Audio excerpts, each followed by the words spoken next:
बहुत स्वागत real info studio ਵਿੱਚ ਰੀਅਲ ਇਨਫੋ ਟਾਕਸ ਵਿੱਚ ਨਵੇਂ ਐਪੀਸੋਡ ਦੇ ਵਿੱਚ ਅਸੀਂ ਸਵਾਗਤ ਕਰਦੇ ਹਾਂ ਸਿੱਖਿਆ ਸ਼ਾਸਤਰੀ ਰਾਜਵਿੰਦਰ ਜੀ ਦਾ।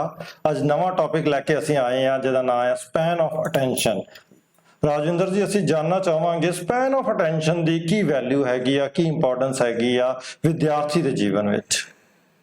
ਸਰ ਬੜਾ ਇੰਪੋਰਟੈਂਟ ਟੌਪਿਕ ਹੈ ਜਿਹੜਾ ਤੁਸੀਂ ਅੱਜ ਡਿਸਕਸ ਕਰਨ ਜਾ ਰਹੇ ਹੋ ਅਟੈਂਸ਼ਨ ਦਾ। ਜੀ, ਜਿੰਨੀ ਜ਼ਿਆਦਾ ਕਿਸੇ ਚੀਜ਼ 'ਚ ਤੁਹਾਡੀ ਅਟੈਂਸ਼ਨ ਹੋਏਗੀ ਰਿਟੈਂਸ਼ਨ ਵੀ ਉਨੀ ਜ਼ਿਆਦਾ ਹੀ ਹੋਏਗੀ। ਅੱਛਾ, ਅਟੈਂਸ਼ਨ ਤੇ ਰਿਟੈਂਸ਼ਨ ਦੋਨੋਂ ਸਾਈਡ ਬਾਈ ਸਾਈਡ ਚੱਲਣਗੇ। ਠੀਕ। ਜੇ ਤੁਹਾਡਾ ਕਿਸੇ ਕੰਮ ਵਿੱਚ ਅਟੈਂਸ਼ਨ ਹੀ ਨਹੀਂ ਹੈ, ਤੁਹਾਡਾ ਧਿਆਨ ਹੀ ਨਹੀਂ ਹੈ, ਤੁਹਾਡਾ ਧਿਆਨ ਡਾਇਵਰਟ ਹੈ, ਤੇ ਤੁਸੀਂ ਐਕਸਪੈਕਟ ਹੀ ਨਹੀਂ ਕਰ ਸਕਦੇ ਕਿ ਉਸ ਤੇ ਤੁਹਾਨੂੰ ਸਹੀ ਨਤੀਜੇ ਪ੍ਰਾਪਤ ਹੋ ਸਕਣਗੇ। ਸਿੱਖਣ ਸਿਖਾਉਣ ਦੀ ਪ੍ਰਕਿਰਿਆ 'ਚ ਸਭ ਤੋਂ ਇੰਪੋਰਟੈਂਟ ਹੈ ਬੱਚੇ ਦੀ ਅਟੈਂਸ਼ਨ। ਜੇ ਬੱਚੇ ਦੀ ਅਟੈਂਸ਼ਨ ਜਿਹੜੇ ਟੌਪਿਕ 'ਚ ਟੀਚਰ ਕਰਵਾ ਰਿਹਾ ਹੈ ਉਹਦੇ 'ਚ ਪੂਰੀ ਹੋਏਗੀ ਤਾਂ ਉਹ ਉਹਨੂੰ ਈਜ਼ੀਲੀ ਗ੍ਰੈਸਪ ਕਰ ਸਕੇਗਾ, ਲਰਨ ਕਰ ਸਕੇਗਾ, ਸਮਝ ਸਕੇਗਾ। ਲੇਕਿਨ ਇਸ ਤੋਂ ਉਲਟ ਜੇ ਉਹਦੀ ਅਟੈਂਸ਼ਨ ਹੀ ਨਹੀਂ ਹੈ, ਉਹਦੀ ਅਟੈਂਸ਼ਨ ਭਟਕ ਜਾਂਦੀ ਹੈ, ਮਿੰਟ ਬਾਅਦ ਉਹਦਾ ਧਿਆਨ ਕਿਤੇ ਹੋਰ ਚਲੇ ਜਾਂਦਾ ਹੈ, ਤੇ ਨੋ ਡਾਊਟ ਉਹ ਉਸ ਸਬਜੈਕਟ ਨੂੰ, ਉਸ ਟੌਪਿਕ ਨੂੰ ਫੁੱਲੀ ਅੰਡਰਸਟੈਂਡ ਨਹੀਂ ਕਰ ਸਕੇਗਾ। ਔਰ ਇਹਦਾ ਸਪੈਨ ਬੜਾ ਮਹੱਤਵ ਰੱਖਦਾ ਵੀ ਕਿੰਨੀ ਦੇਰ ਤੱਕ ਇੱਕ ਟੀਚਰ ਬੱਚੇ ਦੀ ਅਟੈਂਸ਼ਨ ਨੂੰ ਮੇਨਟੇਨ ਕਰਕੇ ਰੱਖ ਸਕਦਾ। ਜੀ, ਇਹ ਬਹੁਤ ਜ਼ਰੂਰੀ ਹੈਗਾ ਆ। ਕੁਛ ਵੀ ਚੀਜ਼ ਸਾਡੇ ਸਾਹਮਣੇ ਆਉਂਦੀ ਆ, ਚਾਹੇ ਕੋਈ ਪਿਕਚਰ ਆ ਰਹੀ ਆ, ਕੋਈ ਚੀਜ਼ ਆਪਾਂ ਵੇਖਦੇ ਹੈਗੇ ਆ, ਸਾਡਾ ਸਪੈਨ ਆਫ ਅਟੈਂਸ਼ਨ ਕੁਝ ਟਾਈਮ ਵਾਸਤੇ ਉਹਦੇ ਵਿੱਚ ਆਉਂਦਾ ਹੈਗਾ, ਮਗਰ ਫਿਰ ਆਪਾਂ ਉਤੋਂ ਔਜਲ ਹੋ ਜਾਂਦੇ। ਸਾਡੀ ਜਿਹੜੀ ਕੌਨਸ਼ੀਅਸਨੈਸ ਹੈਗੀ ਆ ਉਹ ਐਕਟਿਵ ਨਹੀਂ ਰਹਿੰਦੀ। ਅਟੈਂਸ਼ਨ ਕੀ ਕਹਿ ਰਿਹਾ? Attention is a active part of consciousness. ਜਦੋਂ ਅਸੀਂ ਆਪਣੀ ਕੌਨਸ਼ੀਅਸਨੈਸ ਨੂੰ ਐਕਟਿਵਲੀ ਉਸ ਪਾਰਟ ਤੇ ਲਗਾ ਰਹੇ ਆ, ਚਾਹੇ ਉਹ ਸਟੱਡੀ ਹੋਵੇ, ਚਾਹੇ ਉਹ ਕੋਈ ਪਰਸਨ ਹੋਵੇ, ਚਾਹੇ ਕੋਈ ਵਸਤੂ ਹੋਵੇ, ਚਾਹੇ ਕੋਈ ਸਾਡਾ ਕੰਟੈਂਟ ਹੋਵੇ, ਚਾਹੇ ਕੋਈ ਰਿਟਨ ਮਟੀਰੀਅਲ ਹੋਵੇ, ਤੇ ਅਸੀਂ ਕਹਿ ਰਹੇ ਕਿ ਸਾਡੀ ਅਟੈਂਸ਼ਨ ਉੱਤੇ ਹੈਗੀ ਆ। ਤੇ ਕੋਈ ਪਾਰਟਿਕੂਲਰ ਐਕਟੀਵਿਟੀ, ਕੋਈ ਪਾਰਟਿਕੂਲਰ ਕੰਮ ਕਰਦੇ ਹੋਏ ਸਾਡਾ ਅਗਰ ਮਾਈਂਡ ਉੱਤੇ ਲੱਗਾ ਹੋਇਆ ਆ ਤੇ ਅਸੀਂ ਕਵਾਂਗੇ ਅਟੈਂਸ਼ਨ ਉੱਤੇ ਹੈਗੀ ਆ। ਬਿਲਕੁਲ ਠੀਕ ਹੈ। ਦੇਖੋ ਸਾਡੀ ਸੈਂਸਿਸ ਜਿਹੜੀਆਂ ਨੇ, ਅਸੀਂ 5 ਸੈਂਸਿਸ ਨਾਲ ਕੰਮ ਕਰ ਰਹੇ ਹਾਂ, ਵਿਜ਼ੂਅਲੀ ਕਰ ਰਹੇ ਹਾਂ, ਸੁਣ ਰਹੇ ਹਾਂ, ਸਕਿਨ ਨਾਲ ਦੇਖ ਰਹੇ ਹਾਂ, ਟੱਚ ਕਰ ਰਹੇ ਹਾਂ, ਮਹਿਸੂਸ ਕਰ ਰਹੇ ਹਾਂ, ਜੀਭ ਨਾਲ ਟੇਸਟ ਕਰ ਰਹੇ ਹਾਂ। ਇਹ ਸਾਰੀ ਚੀਜ਼ਾਂ ਜਿਹੜੀਆਂ ਇੱਕ ਅਟੈਂਸ਼ਨ ਦਾ ਹਿੱਸਾ ਹੀ ਨਹੀਂ ਜੀ। ਇਹਨਾਂ ਦੇ ਨਾਲ ਅਸੀਂ ਜੁੜਦੇ ਹਾਂ, ਬਾਹਰਲੇ ਸਮਾਜ ਸੰਸਾਰ ਦੇ ਨਾਲ ਜੁੜਨ ਵਾਸਤੇ 5 ਸੈਂਸਿਸ ਸਾਡੀਆਂ ਜਿਹੜੀਆਂ ਨੇ ਉਹ ਮਦਦ ਕਰ ਰਹੀਆਂ ਨੇ। ਔਰ ਅਟੈਂਸ਼ਨ ਬਹੁਤ ਇੰਪੋਰਟੈਂਟ ਹੈ ਤੁਹਾਡੀ ਕੌਨਸ਼ੀਅਸਨੈਸ ਨੂੰ ਜਿਹੜਾ ਉਹਨੂੰ ਜੋੜਨ ਦੀ। ਔਰ ਇੱਕ ਇੰਪੋਰਟੈਂਟ ਚੀਜ਼ ਕਿਸੇ ਰਿਸਰਚ ਦੇ ਵਿੱਚ ਸਾਹਮਣੇ ਵੀ ਆਇਆ ਹੈ, ਜੇ ਤੁਸੀਂ ਕਿਸੇ ਚੀਜ਼ ਨੂੰ 30 ਸੈਕਿੰਡ ਤੋਂ ਵੱਧ ਦੇਖਦੇ ਹੋ, ਸੁਣਦੇ ਹੋ, ਤੇ ਉਹ ਤੁਹਾਡੇ ਸਬਕੌਂਸ਼ੀਅਸ ਮਾਈਂਡ ਤੇ ਕਿਤੇ ਨਾ ਕਿਤੇ ਉਹਦੇ ਘਰ ਕਰ ਜਾਂਦੀ ਹੈ। ਉਹਦੀ ਇੱਕ ਜਿਹੜੀ ਇਮੇਜ ਹੈ ਉਹ ਤੁਹਾਡੇ ਸਬਕੌਂਸ਼ੀਅਸ ਮਾਈਂਡ ਦੇ ਉੱਤੇ ਬਣ ਜਾਂਦੀ। ਠੀਕ ਹੈ। Act of directing one's thought toward a particular act or object. ਅਗਰ ਆਪਣੇ ਅਸੀਂ ਸਾਰੇ ਥਾਟ ਕੌਨਸ਼ੀਅਸਨੈਸ ਇੱਕ ਜਗ੍ਹਾ ਤੇ ਲੈ ਆਉਂਦੇ ਹੈਗੇ ਆ ਤੇ ਅਸੀਂ ਮੰਨ ਕੇ ਚੱਲਦੇ ਹੈਗੇ ਕਿ ਅਸੀਂ ਉੱਥੇ ਅਟੈਂਸ਼ਨ ਕਰਤੀ। ਵੈਸੇ ਇੱਕ ਵਰਡ ਆਪਾਂ ਅਟੈਂਸ਼ਨ ਮਿਲਟਰੀ ਕਮਾਂਡ ਤੋਂ ਸੁਣਦੇ ਨਾ, ਉਹ ਕਹਿੰਦੇ ਨੇ ਅਟੈਂਸ਼ਨ, ਜਾਂ ਸਾਡੇ ਡੀਪੀ ਸਰ ਵੀ ਕਹਿੰਦੇ ਅਟੈਂਸ਼ਨ। ਬਿਲਕੁਲ। ਤੇ ਉਹ ਸ਼ਾਇਦ ਉਹੀ ਕਹਿਣਾ ਚਾਹੁੰਦੇ ਕਿ ਆਪਣੀ ਜਿਹੜੇ ਥਾਟਸ ਹੈਗੇ ਨੇ, ਆਪਣੀ ਜਿਹੜੀ ਕੌਨਸ਼ੀਅਸਨੈਸ ਹੈਗੀ ਉਹਨਾਂ ਨੂੰ ਸਾਡੇ ਵੱਲ ਨੂੰ ਲੈ ਆਓ। ਮੇਨ ਮਕਸਦ ਇਹੀ ਹੈ ਜੀ ਕਿ ਬੱਚਿਆਂ ਨੂੰ ਉਸ ਟਾਈਮ ਤੇ ਜਦੋਂ ਅਟੈਂਸ਼ਨ ਕਹਿੰਦੇ ਬੱਚਿਆਂ ਤੇ ਇੱਕਦਮ ਇੱਕ ਮੈਸੇਜ ਜਾਂਦਾ ਹੈ ਕਿ ਹਾਂ ਕਿ ਸਕੂਲ ਦੇ ਜਿਹੜਾ ਇੰਚਾਰਜ ਜਿਹੜਾ ਉਸ ਟਾਈਮ ਤੇ ਪੀਟੀ ਕਰਾ ਰਿਹਾ ਹੈ ਜਾਂ ਪ੍ਰੇਅਰ ਕਰਾ ਰਿਹਾ ਹੈ, ਉਹ ਤੁਹਾਡੇ ਸਾਰਿਆਂ ਨੂੰ ਆਪਣੇ ਵੱਲ ਅਟਰੈਕਟ ਕਰ ਰਿਹਾ ਹੈ ਕਿ ਨਾਓ ਕਮ ਟੂ ਮੀ, ਮੇਰੇ ਤਰਫ ਧਿਆਨ ਦਿਓ। That is the meaning attention ਜਿਹੜੀ ਬੱਚੇ ਦੀ ਉਸ ਟੌਪਿਕ ਦੇ ਬਾਰੇ। ਬਹੁਤ ਸਾਰੇ ਆਪਾਂ ਡੈਫੀਨੇਸ਼ਨ ਡਿਸਕਸ ਕਰ ਲਏ ਆ, ਇੱਕ ਹੋਰ ਵੇਖ ਲੈਨੇ ਆ। Attention is a process of getting an object of thought clearly before the mind. ਆਪਣੇ ਮਾਈਂਡ ਦੇ ਸਾਹਮਣੇ ਉਸ ਥਾਟ ਨੂੰ, ਵਿਚਾਰ ਨੂੰ, ਉਸ ਚੀਜ਼ ਨੂੰ ਲੈ ਆਉਣਾ ਹੀ ਅਟੈਂਸ਼ਨ ਹੈਗੀ ਆ। ਤੇ ਹੁਣ ਜੋ ਸਭ ਤੋਂ ਵੱਡੀ ਘਾਟ ਪੈ ਰਹੀ ਹੈ ਸਾਡੇ ਬੱਚਿਆਂ ਵਿੱਚ, ਉਹ ਇਹੋ ਹੀ ਪੈ ਰਹੀ ਹੈਗੀ ਹੈ ਕਿ ਕਿਤੇ ਨਾ ਕਿਤੇ ਜਿਹੜੀ ਅਟੈਂਸ਼ਨ ਹੈ, ਜਿਹੜਾ ਸਪੈਨ ਆਫ ਅਟੈਂਸ਼ਨ ਹੈ, ਜੋ ਟੌਪਿਕ ਹੈ ਸਾਡਾ, ਉਹ ਤੇ ਕਮੀ ਆ ਰਹੀ ਹੈਗੀ ਆ। ਮਤਲਬ ਰਿਸਰਚ ਵੀ ਪ੍ਰੂਵ ਕਰ ਰਹੀ ਆ ਕਿ ਜੋ ਟਾਈਮ ਅਸੀਂ ਅੱਗੇ ਨੂੰ ਵਧ ਰਹੇ ਆ, ਉਸ ਤਰ੍ਹਾਂ ਸਾਡੀ ਸਪੈਨ ਆਫ ਅਟੈਂਸ਼ਨ ਜਿਹੜਾ ਹੈਗਾ ਉਹ ਘਟਦਾ ਜਾ ਰਿਹਾ। ਅੱਜ ਦੇ ਜਿਹੜੇ ਬੱਚੇ ਸਾਡੇ ਸਾਹਮਣੇ ਹੈਗੇ ਨੇ, ਅੱਜ ਦੀ ਪੀੜ੍ਹੀ, ਸਭ ਤੋਂ ਵੱਡੀ ਜਿਹੜੀ ਅਗਰ ਉਹਨਾਂ ਵਾਸਤੇ ਕੋਈ ਸਮੱਸਿਆ ਹੈਗੀ ਆ ਤੇ ਮੈਂ ਸਮਝਦਾ ਹਾਂ ਸਪੈਨ ਆਫ ਅਟੈਂਸ਼ਨ ਦੀ ਆ ਰਹੀ ਹੈ। ਬਿਲਕੁਲ ਠੀਕ ਕਹਿ ਰਹੇ ਹੋ ਸਰ। ਅੱਜ ਦੀ ਸਭ ਤੋਂ ਵੱਡੀ ਸਮੱਸਿਆ ਜਿਹੜੀ ਉਹ ਅਟੈਂਸ਼ਨ ਹੀ ਹੈਗੀ। ਕੱਲੀ ਬੱਚਿਆਂ ਨਾਲ ਨਹੀਂ, ਵੱਡਿਆਂ ਨਾਲ ਵੀ ਇਹੀ ਚੀਜ਼ ਹੈ। ਤੁਸੀਂ ਕਦੀ ਨੋਟ ਕੀਤਾ ਹੋਏਗਾ, ਕਦੀ ਅਸੀਂ ਕੋਈ ਬੁੱਕ ਪੜ੍ਹ ਰਹੇ ਹਾਂ ਜਾਂ ਕੋਈ ਟੌਪਿਕ ਪੜ੍ਹ ਰਹੇ ਹਾਂ, ਪੜ੍ਹਦੇ ਅਸੀਂ ਤੀਸਰੇ ਪੇਜ ਤੇ ਪਹੁੰਚ ਜਾਂਦੇ, ਬਾਅਦ ਉਹ ਪਹਿਲੇ 2 ਪੇਜਾਂ ਤੇ ਪੜ੍ਹਿਆ ਕੀ ਸੀ ਉਹ ਨਹੀਂ ਪਤਾ, ਕਿਉਂਕਿ ਸਾਡੇ ਮਾਈਂਡ 'ਚ ਇੰਨੇ ਜ਼ਿਆਦਾ ਥਾਟਸ ਜਿਹੜੇ ਨੇ ਅੱਜ ਦੀ ਜਿਹੜੀ ਸੋਸ਼ਲ ਮੀਡੀਆ ਕਰਕੇ ਘੁੰਮ ਰਹੇ ਨੇ, ਇੰਨੀ ਪ੍ਰੋਬਲਮਸ ਘੁੰਮ ਰਹੀਆਂ ਨੇ, ਇੰਨੇ ਸਾਡੇ ਬ੍ਰੇਨ ਦੇ ਵਿੱਚ ਜੰਬਲ ਹੋਇਆ ਸਾਰਾ, ਕਿ ਅਸੀਂ ਉਸ ਚੀਜ਼ ਨੂੰ, ਅਟੈਂਸ਼ਨ ਨੂੰ ਪੂਰੀ ਤਰੀਕੇ ਨਾਲ ਕਿਸੇ ਟੌਪਿਕ ਤੇ ਲਗਾ ਹੀ ਨਹੀਂ ਪਾਉਂਦੇ। ਔਰ ਜਿਹੜੀ ਸਭ ਤੋਂ ਜ਼ਰੂਰੀ ਹੈ ਕਿਸੇ ਵੀ ਚੀਜ਼ ਨੂੰ ਸਮਝਣ ਵਾਸਤੇ, ਅਟੈਂਸ਼ਨ ਜਾਂ ਕੰਸੈਂਟਰੇਸ਼ਨ ਜਿਹੜੀ ਹੈ ਉਹ ਸਭ ਤੋਂ ਜ਼ਰੂਰੀ ਚੀਜ਼ ਹੈ। ਹੁਣ ਸਪੈਨ ਆਫ ਅਟੈਂਸ਼ਨ ਅਗਰ ਵਧਾਉਣਾ ਤਾਂ ਸਭ ਤੋਂ ਪਹਿਲਾਂ ਨਾ ਸਾਨੂੰ ਅਟੈਂਸ਼ਨ ਦਾ ਕਰੈਕਟਰਿਸਟਿਕ ਵੀ ਸਮਝਣਾ ਪਊਗਾ, ਉਹਦਾ ਚਰਿੱਤਰ ਕਿਸ ਤਰ੍ਹਾਂ ਦਾ। ਉਹ ਸਿਲੈਕਟਿਵ ਆ, ਬੱਚਾ ਕਲਾਸ ਬੈਠਾ ਹੋਇਆ, ਹੋ ਸਕਦਾ ਤੁਹਾਨੂੰ ਸੁਣ ਰਿਹਾ ਹੋਵੇ, ਹੋ ਸਕਦਾ ਉਹ ਬਾਹਰ ਚਿੜੀਆਂ ਦੀ ਚਹਿਚਹਾਟ ਨੂੰ ਸੁਣ ਰਿਹਾ ਹੋਵੇ। ਉਹ ਸ਼ਿਫਟਿੰਗ ਵੀ ਆ, ਅਗਰ ਇਸ ਪਲ ਉਹ ਤੁਹਾਡੇ ਨਾਲ ਹੈਗਾ ਆ ਤੇ ਦੂਸਰੇ ਪਲ ਉਹ ਦੂਸਰੇ ਦੇ ਨਾਲ ਹੋ ਸਕਦਾ ਹੈਗਾ ਆ। ਉਹਦੇ ਵਿੱਚ ਨਵੀਂ ਚੀਜ਼ਾਂ ਦਾ ਬੜਾ ਆਕਰਸ਼ਣ ਹੈਗਾ। ਅੱਜ ਉਹ ਟੀਚਰ ਦੇ ਕੋਈ ਨਵਾਂ ਟੀਚਰ ਆਵੇ ਨਾ, ਤੁਸੀਂ ਵੇਖੋਗੇ ਬੱਚੇ ਇੱਕਦਮ ਉਹਦੇ ਵੱਲ ਕੀ ਨਾ ਇੰਟਰੈਕਟ ਕਰਨ ਵਾਸਤੇ ਤਿਆਰ ਹੋ ਜਾਂਦੇ ਨੇ, ਮਗਰ ਉਹੀ ਟੀਚਰ ਜਦੋਂ ਕਈ ਸਾਲਾਂ ਤੋਂ ਉਹਨੂੰ ਪੜ੍ਹਾ ਰਿਹਾ ਹੈਗਾ ਆ ਤੇ ਉਹਦੀ ਜਿਹੜੀ ਕੀ ਨਾ ਆ ਅਟਰੈਕਸ਼ਨ ਜਿਹੜੀ ਹੈਗੀ ਉਹ ਨਵੇਂ ਵੱਲ ਜ਼ਿਆਦਾ ਤੇ ਪੁਰਾਣੇ ਵੱਲ ਘੱਟ ਹੈਗੀ। ਇਹ ਸਾਰੀ ਕਰੈਕਟਰਿਸਟਿਕ ਹੈਗੀਆਂ ਨੇ ਜਿਹੜੀਆਂ ਸਾਨੂੰ ਪਤਾ ਹੋਣੀ ਚਾਹੀਦੀਆਂ ਹੈਗੀਆਂ ਐਜ਼ ਅ ਟੀਚਰ। ਬਿਲਕੁਲ ਠੀਕ ਕਹਿ ਰਹੇ ਹੋ ਸਰ। ਇਹ ਚੀਜ਼ਾਂ ਜਦੋਂ ਕੋਈ ਬੱਚਾ ਜਿਵੇਂ ਕਲਾਸ 'ਚ ਬੈਠਾ, ਜਿਵੇਂ ਤੁਸੀਂ ਐਗਜ਼ਾਮਪਲ ਲਈ ਹੈ, ਤੇ ਉਹਦੀ ਸਿਲੈਕਸ਼ਨ ਕੀ ਹੈ, ਉਹਦੀ ਅਟੈਂਸ਼ਨ ਕਿਸ ਤਰਫ ਹੈ, ਉਹ ਡਾਇਵਰਟ ਕਿਉਂ ਹੋ ਰਹੀ ਹੈ, ਉਹ ਬੜੀ ਚੀਜ਼ਾਂ ਤੇ ਡਿਪੈਂਡ ਕਰਦਾ। ਅਸੀਂ ਅਗਲੇ ਸਲਾਈਡ ਤੇ ਡਿਸਕਸ ਕਰਾਂਗੇ ਕਿ ਕੀ ਕਾਰਨ ਹੈ ਕਿ ਬੱਚੇ ਦੀ ਅਟੈਂਸ਼ਨ ਕਲਾਸ 'ਚ ਪੜ੍ਹਦੇ ਵਕਤ ਨਹੀਂ ਲੱਗਦੀ, ਉਹ ਸ਼ਿਫਟ ਹੋ ਜਾਂਦੀ ਹੈ, ਜਾਂ ਕਿਉਂ ਉਹ ਉਸ ਚੀਜ਼ ਵੱਲ ਪੂਰਾ ਧਿਆਨ ਨਹੀਂ ਦੇ ਪਾਉਂਦਾ, ਮਾਹੌਲ ਕਰਕੇ, ਐਟਮੋਸਫੇਅਰ ਕਰਕੇ, ਜਾਂ ਹੋਰ ਕਈ ਕਾਰਨਾਂ ਕਰਕੇ। ਤੋ ਸਪੈਨ ਆਫ ਅਟੈਂਸ਼ਨ ਜਿਹੜਾ ਹੈਗਾ ਆ ਉਹ ਬਹੁਤ ਇੰਪੋਰਟੈਂਟ ਹੈਗਾ। ਉਹਦੇ ਬਾਰੇ ਆਪਾਂ ਜ਼ਰੂਰ ਸੋਚਣਾ। ਇਹਦੇ ਦੋ ਪ੍ਰਕਾਰ ਦੇ ਅਸੀਂ ਵੇਖਾਂਗੇ ਫੈਕਟਰਸ ਹੋ ਸਕਦੇ ਆ। ਕੁਝ ਤੇ ਬੱਚੇ ਦੇ ਇੰਟਰਨਲ ਹੈਗੇ ਆ, ਉਹਦੀ ਇਨਸਟਿੰਕਟ ਕੀ ਆ, ਉਹਦਾ ਨੇਚਰ ਕੀ ਆ, ਉਹਦਾ ਇੰਟਰਸਟ ਕਿਹਦੇ ਵਿੱਚ ਆ, ਉਹਦਾ ਮੈਂਟਲ ਸੈਟਅਪ ਕਿਸ ਤਰ੍ਹਾਂ ਦਾ ਹੈਗਾ, ਉਹਦਾ ਮੂਡ ਉਸ ਦਿਨ ਕਿਸ ਤਰ੍ਹਾਂ ਦਾ ਹੈਗਾ, ਉਹਦੀ ਸਾਈਕੋਲੋਜੀਕਲ ਕੰਡੀਸ਼ਨ ਕਿਹੋ ਜੀ ਆ, ਪਰਸਨ ਟੂ ਪਰਸਨ ਵੇਰੀ ਕਰਦਾ, ਉਹਦੀ ਹੈਬਿਟਸ ਕਿਸ ਤਰ੍ਹਾਂ ਦੀਆਂ ਹੈਗੀਆਂ। ਕੋਈ ਚੀਜ਼ ਹੋ ਸਕਦਾ ਨਾ ਕਿ ਬੱਚੇ ਨੂੰ ਬਹੁਤ ਇੰਟਰਸਟ ਦਿੰਦੀਆਂ ਹੈਗੀਆਂ ਨੇ, ਉਹ ਪਾਰਟਿਕੂਲਰਲੀ ਉਹਦੀ ਹੈਬਿਟ ਹੀ ਹੁੰਦੀ ਹੈ ਕਿ ਮੈਂ ਤੇ ਆ ਕਰਨਾ ਹੀ ਚਾਹੁੰਦਾ ਹੈਗਾ ਸੀ ਜੋ ਟੀਚਰ ਕਰਾ ਰਿਹਾ ਹੈਗਾ, ਤੇ ਕਦੀ ਉਹਦੇ ਵਾਸਤੇ ਬੜਾ ਹੀ ਔਖਾ ਜਿਹਾ ਹੁੰਦਾ ਕਿ ਇਹ ਨਹੀਂ ਮੈਂ ਕਰ ਸਕਦਾ ਹੈਗਾ। ਚਲੋ ਜਿਹੜੀਆਂ ਇੰਟਰਨਲ ਚੀਜ਼ਾਂ ਹੈਗੀਆਂ ਐਜ਼ ਅ ਟੀਚਰ ਸਾਨੂੰ ਪਤਾ ਹੋਣੀ ਚਾਹੀਦੀਆਂ ਨੇ, ਪਰ ਸਾਡੇ ਕੋਲ ਜਿਹੜਾ ਸਭ ਤੋਂ ਜ਼ਿਆਦਾ ਜ਼ਰੂਰ ਆ ਉਹ ਐਕਸਟਰਨਲ ਤੇ ਕਿ ਅਸੀਂ ਕੀ ਕਰੀਏ। ਸਾਡਾ ਵਾਸ ਜਿਹੜਾ ਐਕਸਟਰਨਲ ਫੈਕਟਰ ਤੇ ਹੀ ਹੈ, ਅਸੀਂ ਚੇਂਜ ਕਰ ਸਕੀਏ, ਕਿਸ ਤਰੀਕੇ ਉਹ ਐਕਸਟਰਨਲ ਫੈਕਟਰ ਨੂੰ ਕੰਟਰੋਲ ਕਰਕੇ ਚੱਲੀਏ ਕਿ ਬੱਚੇ ਦੀ ਅਟੈਂਸ਼ਨ ਜਿਹੜੀ ਉਹ ਕਲਾਸ 'ਚ ਹੈ। ਇਹ ਆਪਾਂ ਸਾਰੇ ਡਿਸਕਸ ਕਰਾਂਗੇ ਜਿੰਨੇ ਵੀ ਆ ਫੈਕਟਰ ਆ ਰਹੇ ਹੈਗੇ ਆ, ਆਪਾਂ ਇਹਨਾਂ ਤੇ ਜ਼ਿਆਦਾ ਜ਼ੋਰ ਦੇਵਾਂਗੇ ਕਿ ਜੋ ਇੰਟਰਨਲ ਹੈਗੇ ਉਹ ਵੀ ਚਲੋ ਐਜ਼ ਅ ਟੀਚਰ ਅਸੀਂ ਕਿਤੇ ਨਾ ਕਿਤੇ ਉਹਦੇ ਬਾਰੇ ਵੀ ਗੱਲ ਕਰਨੀ ਹੈ ਬੱਚੇ ਦੇ ਨਾਲ, ਮਗਰ ਐਜ਼ ਅ ਕਲਾਸਰੂਮ 'ਚ ਜਦੋਂ ਅਸੀਂ ਚੱਲ ਗਏ ਉਦੋਂ ਐਕਸਟਰਨਲ ਤੇ ਮੈਨੂੰ ਲੱਗਦਾ ਸਾਡਾ ਜ਼ਿਆਦਾ ਜ਼ੋਰ ਹੈਗਾ। ਉਹ ਅਸੀਂ ਇਨਵਾਇਰਨਮੈਂਟ ਬੱਚੇ ਨੂੰ ਦੇਣਾ ਹੈਗਾ ਤਾਂ ਕਿ ਉਹਦੀ ਅਟੈਂਸ਼ਨ ਰਵੇ। ਸਭ ਤੋਂ ਪਹਿਲਾਂ ਹੈਗਾ ਕੰਟਰਾਸਟ। ਹਰਦਮ ਬੱਚਾ ਕਿਸ ਚੀਜ਼ ਵੱਲ ਅਟਰੈਕਟ ਹੁੰਦਾ ਹੈ? ਕੰਟਰਾਸਟ ਵੱਲ। ਅਗਰ ਉਹਨੂੰ ਕੋਈ ਯੂਨੀਕ ਚੀਜ਼ ਨਜ਼ਰ ਆ ਰਹੀ ਹੈਗੀ ਆ, ਉਹ ਵਾਈਟ ਦੇ ਵਿਚਕਾਰ ਬਲੈਕ, ਔਰ ਜਿਸ ਤਰ੍ਹਾਂ ਰੈੱਡ ਐਪਲ ਦੀ ਆਪਾਂ ਨਜ਼ਰ ਆ ਰਹੇ ਨਾ, ਹੁਣ ਸਾਨੂੰ ਸਭ ਤੋਂ ਪਹਿਲਾਂ ਆਖਾਂਗੇ ਕੀ ਨਜ਼ਰ ਆਇਆ ਤਾਂ ਰੈੱਡ ਐਪਲ ਨਜ਼ਰ ਆ ਰਿਹਾ ਨਾ, ਜਦਕਿ ਹੋਇਆ ਹੈ ਤੇ ਹੋਰ ਵੀ ਬਹੁਤ ਸਾਰੇ ਉੱਥੇ। ਸਰ ਇਹੀ ਇੰਪੋਰਟੈਂਟ ਚੀਜ਼ ਹੈ ਜੀ। ਬੱਚੇ ਹੁਣ ਅੱਜ ਪਹਿਲੇ ਟਾਈਮ 'ਚ ਅਸੀਂ ਬਲੈਕ ਬੋਰਡ ਦੇ ਉੱਤੇ ਵਾਈਟ ਚੌਕ ਨਾਲ ਲਿਖਦੇ, ਹਾਂ ਬਹੁਤ ਸੀ, ਲੇਕਿਨ ਕਿਉਂ ਕਲਰਡ ਚੌਕ ਨੂੰ ਯੂਜ਼ ਕੀਤਾ ਗਿਆ ਕਿ ਬੱਚੇ ਦੀ ਮੈਂਟੈਲਿਟੀ ਜਿਹੜੀ ਹੈ ਕਲਰਫੁਲ ਚੀਜ਼ਾਂ ਨੂੰ ਵੇਖਣ ਵਾਸਤੇ ਬਹੁਤ ਜ਼ਿਆਦਾ ਕਰਦੇ ਨੇ, ਇਨੀਸ਼ੀਏਟਿਵ ਲੈਂਦੇ ਨੇ ਜਾਂ ਉਹਨੂੰ ਬੜੇ ਧਿਆਨ ਦੇ ਨਾਲ ਦੇਖਦੇ ਨੇ। ਤੇ ਇਸੇ ਤਰੀਕੇ ਦੇ ਨਾਲ ਕੱਲੇ ਬੱਚੇ ਹੀ ਨਹੀਂ, ਅਸੀਂ ਕੋਈ ਫਲੋਰੋਸੈਂਟ ਕਲਰ ਤੁਸੀਂ ਦੇਖੋਗੇ ਤੁਹਾਡਾ ਇੱਕਦਮ ਧਿਆਨ ਚਲੇ ਜਾਏਗਾ। ਮੈਂ ਫਲੋਰੋਸੈਂਟ ਦੀ ਗੱਲ ਕਰਨ ਲੱਗਾ ਸੀ। ਜਦੋਂ ਮੈਨੂੰ ਲੋਕ ਐਜ਼ ਅ ਸਾਇੰਸ ਟੀਚਰ ਜਾਣਦੇ ਸੀ ਨਾ, ਮੈਂ ਆਪਣੇ ਜਿੰਨੇ ਪ੍ਰੋਜੈਕਟ ਬਣਾਉਣਾ, ਜਿੰਨੇ ਸਾਇੰਸ ਦੇ ਸਾਇੰਸ ਮਾਡਲ ਬਣਦੇ ਹੁੰਦੇ ਸੀ ਨਾ, ਉਹ ਮੈਂ ਸਾਰੇ ਫਲੋਰੋਸੈਂਟ ਵਿੱਚ ਬਣਾਉਣਾ ਹੁੰਦਾ। ਇੱਕ ਟਾਈਮ ਇਸ ਤਰ੍ਹਾਂ ਦਾ ਹੈ ਕਲਾਸ ਜੀ, ਜਦੋਂ ਸਾਡੇ ਕੀ ਨਾ ਸਾਇੰਸ ਸੁਪਰਵਾਈਜ਼ਰ ਹੁੰਦੇ ਸੀ ਜਾਂ ਸੁਦੀਪ ਮੈਡਮ ਹੁੰਦੇ ਸੀ, ਉਹ ਮੇਰਾ ਮਾਡਲ ਵੇਖ ਕੇ ਪਛਾਣ ਲੈਂਦੇ ਸੀ ਕਿ ਅਮ੍ਰਿਤਾ ਹੋਣਾ ਚਾਹੀਦਾ ਹੈਗਾ, ਤੇ ਉਹਦੇ 'ਚ ਕੋਈ ਖਾਸ ਗੱਲ ਨਹੀਂ ਸੀ, ਪਰ ਫਲੋਰੋਸੈਂਟ ਜਿਹੜੇ ਹੈਗੇ ਆ ਆਪਾਂ ਚਾਰਟ ਯੂਜ਼ ਕਲਰ ਤੁਸੀਂ ਯੂਜ਼ ਕਰਦੇ, ਤੇ ਉਹ ਹੀ ਕਿਤੇ ਨਾ ਕਿਤੇ ਮੈਨੂੰ ਉਹ ਬੜਾ ਕਾਮਯਾਬ ਉਹਨਾਂ ਨੇ ਕਰਾਇਆ ਕਿ ਮੈਂ ਕਈ ਵਾਰ ਲਗਾਤਾਰ ਜ਼ਿਲ੍ਹੇ ਵਿੱਚ 6-6 7-7 ਫਸਟ ਪ੍ਰਾਈਜ਼ ਲੈ ਗਏ ਨੇ, ਤੇ ਕੀ ਨਾ ਸਟੇਟ 'ਚ ਸਾਡਾ ਫਸਟ ਪ੍ਰਾਈਜ਼ ਆਇਆ ਸੀ। ਤੇ ਉਹਦੇ ਵਿੱਚ ਕੰਟਰਾਸਟ ਵਾਲਾ ਜਿਹੜਾ ਕੀ ਨਾ ਕਨਸੈਪਟ ਹੈਗਾ ਸੀ ਮੈਨੂੰ ਯੂਜ਼ ਕੀਤਾ ਸੀ।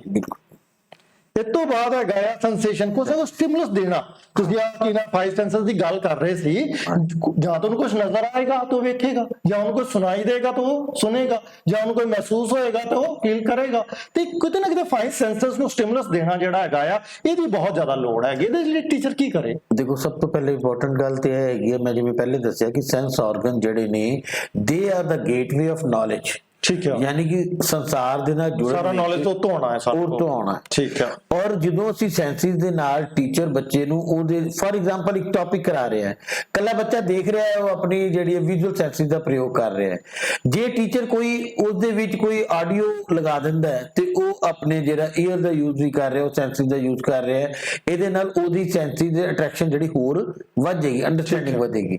ਇਹਦੇ ਨਾਲ ਵਿਜ਼ੂਅਲ ਦੇ ਨਾਲ ਆਡੀਓ ਵਿਜ਼ੂਅਲ ਕਰਕੇ ਕੋਈ ਚਲਚਿੱਤਰ ਕਹਿ ਲਓ ਕਿ ਜਿਸ ਤਰ੍ਹਾਂ ਕੋਈ ਮੂਵੀ ਟਾਈਪ ਜਾਂ ਕੋਈ ਇਹੋ ਜਿਹੀ ਚੀਜ਼ ਯੂਜ਼ ਕਰਦਾ ਹੈ, ਤੇ ਉਹਦੇ ਨਾਲ ਉਹਦੇ ਅਟਰੈਕਸ਼ਨ ਜਿਹੜੀ ਹੈ ਹੋਰ ਇਨਕਰੀਜ਼ ਹੋਏਗੀ, ਉਹਨੂੰ ਹੋਰ ਦੇਖਣਾ ਸ਼ੁਰੂ ਜੀ ਇਹ ਕਰੇਗਾ। 5 ਸੈਂਸਸ ਹੈ, ਕਿਤੇ ਨਾ ਕਿਤੇ ਇਹਨੂੰ ਅਸੀਂ ਟੈਕਲ ਕਰਨਾ ਹੈਗਾ ਆ। ਇਹਦੇ ਵਿੱਚ ਚਲੋ ਮੈਂ ਸੋਚਦਾ ਨਾ ਆਈਜ਼, ਈਅਰ ਤੇ ਕਿਸੇ ਹੱਦ ਤੱਕ ਜਿਹੜਾ ਸਕਿਨ ਵਾਲਾ ਪਾਰਟ ਹੈ ਇਹ ਤਾਂ ਆਪਾਂ ਕਰ ਹੀ ਸਕਦੇ ਹੈਗੇ ਆ। ਥੋੜਾ ਜਿਹਾ ਮੈਨੂੰ ਲੱਗਦਾ ਕਈ ਵਾਰ ਸਮੈਲ ਵਾਲਾ ਤੇ ਟੰਗ ਵਾਲਾ ਮਿਸ ਹੁੰਦਾ ਹੋਏਗਾ ਐਜ਼ ਅ ਟੀਚਰ। ਮਿਸ ਹੁੰਦਾ ਹੈ ਜੀ, ਬਿਲਕੁਲ ਹੁੰਦਾ ਹੈ। ਇਹੀ ਟੀਚਰ ਜੇ ਕਿਤੇ ਮੰਨ ਲਓ ਸਾਇੰਸ ਟੀਚਰ ਕਲਾਸ ਦੇ ਵਿੱਚ ਫਲਾਵਰਸ ਬਾਰੇ ਗੱਲ ਕਰ ਰਿਹਾ ਜਾਂ ਫਲਾਵਰ ਲੈ ਆਵੇ, ਫਲਾਰ ਲੈ ਜਾਂ ਹੋਰ ਕੁਝ ਨਹੀਂ, ਕਿਸੇ ਕੈਮੀਕਲ ਬਾਰੇ ਗੱਲ ਕਰ ਰਿਹਾ, ਉਹਦੀ ਸਮੈਲ ਕੀ ਹੈ ਉਹਨੂੰ ਜੇ ਅਸੀਂ ਦੱਸ ਸਕੀਏ ਬੱਚੇ ਨੂੰ ਤੇ ਬੱਚਾ ਬੜਾ ਈਜ਼ੀਲੀ ਉਸ ਨੂੰ ਜਾਣ ਨੂੰ ਹੋ ਸਕੇਗਾ ਔਰ ਉਸਦੇ ਬੇਸਿਕ ਜਿਹੜੇ ਇੰਸਟਿੰਕਟ ਨੇ, ਉਹਦੇ ਫੀਚਰਸ ਨੇ, ਉਹਦੇ ਤੋਂ ਇਹ ਤੋਂ ਸਪੈਨ ਆਫ ਅਟੈਂਸ਼ਨ ਵਧਾਇਆ ਜਾ ਸਕਦਾ ਅਗਰ ਅਸੀਂ ਉਹਦੇ 5 ਸੈਂਸਸ ਨੂੰ ਟੈਕਲ ਕਰਨ ਲਈ ਤਿਆਰ ਹੋ ਜਾਈਏ। ਇਹ ਕਿਤੇ ਨਾ ਕਿਤੇ ਅਸੀਂ ਮਿਸ ਕਰ ਰਹੇ ਹੈਗੇ ਆ ਤੇ ਇਹਦੇ ਵਿੱਚ ਵੀ ਅਸੀਂ ਕਰ ਸਕਦੇ ਹੈਗੇ ਆ ਕਿ ਉਹਨੂੰ ਸੈਂਸੇਸ਼ਨ ਕਿਸੇ ਪ੍ਰਕਾਰ ਦੀ ਦਿੱਤੀ ਜਾ ਸਕੇ ਤੇ ਉਹ ਜੇ ਚੀਜ਼ਾਂ ਆ ਰਹੀਆਂ ਨੇ ਤੇ ਉਹ ਕਿਤੇ ਨਾ ਕਿਤੇ ਉਹ 5 ਸੈਂਸਸ ਤੋਂ ਸਿੱਖ ਰਿਹਾ ਹੋਏਗਾ। ਸਾਡੇ ਸਰੀਰ ਦੇ ਮਾਈਂਡ ਤੱਕ ਪਹੁੰਚਣ ਵਾਸਤੇ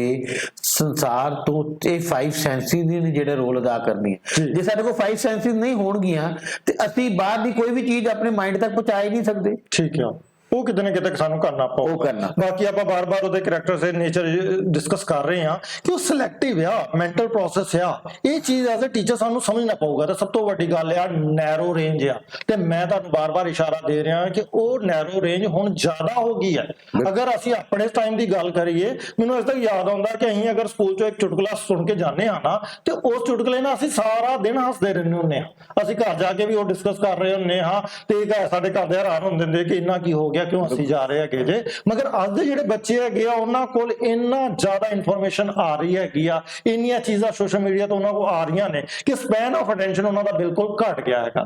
ਇਸ ਘਟਨ ਕਰਕੇ ਜਿਹੜੇ ਨੁਕਸਾਨ ਹੋ ਰਹੇ ਨੇ ਉਹਨਾਂ ਦੀ ਪੜ੍ਹਾਈ ਵਿੱਚ, ਆਉਣ ਵਾਲੇ ਟਾਈਮ 'ਚ ਉਹਨਾਂ ਦੇ ਰਿਲੇਸ਼ਨਸ਼ਿਪ ਵਿੱਚ, ਆਉਣ ਵਾਲੇ ਟਾਈਮ 'ਚ ਉਹਨਾਂ ਦੇ ਕਿੱਤੇ ਤੇ ਬਿਜ਼ਨਸ ਵਿੱਚ, ਉਹ ਜਿਹੜੇ ਬਹੁਤ ਜ਼ਿਆਦਾ ਖਤਰਾ ਲੈ ਕੇ ਆ ਰਹੇ ਨੇ, ਉਹਨਾਂ ਬਾਰੇ ਆਪਾਂ ਕੀ ਕਰ ਸਕਦੇ ਹੈਗੇ?